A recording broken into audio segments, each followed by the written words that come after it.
video file က Facebook location ပြောင်းလဲနည်းလေးကိုသိစေများအတွက်ညဝေပေးထားမှာဖြစ်ပါတယ်။ Okay ကိုယ့်ရဲ့ Facebook ကမြန်မာ region ဖြစ်နေပြီးတော့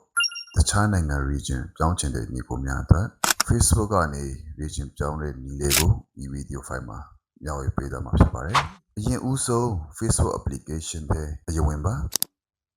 ပြီးတော့ရင်တောက်နာလေးက asset 30ကိုနှိပ်ပါပြီးတော့ privacy and security အထဲက setting ကိုတွားပါပြီးတော့ရင်အောက်နာလေးမှာရှိတဲ့ learn how to manage your information ဆိုတဲ့ဟာလေးကိုနှိပ်ပါနိုင်ငံကိုရိုက်နေဖို့အတွက် location ဆိုတဲ့စာသားလေးကိုနှိပ်ပေးပါပြီးတော့ရင်အမှပေါ်လာတဲ့နေရာမှာဥပမာကိုယ့်ရဲ့ region ကမြန်မာ location ဖြစ်နေပြီဆိုရင်အမှကိုကြိုက်တဲ့ Thailand, Japan မျိုးပေါ့စသည်ဖြင့်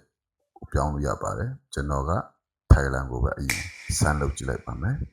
ပုံမှာမြင်တွေ့ရတဲ့အတိုင်းပဲ video မှာမြင်တွေ့ရတဲ့အတိုင်းပဲကျွန်တော်ရဲ့အကောက်က Thailand location ဖြစ်သွားပါပြီအားလုံးပဲအဆင်ပြေကြမယ်လို့မျှော်လင့်ပါတယ်အားလုံးကျေးဇူးတင်ပါတယ်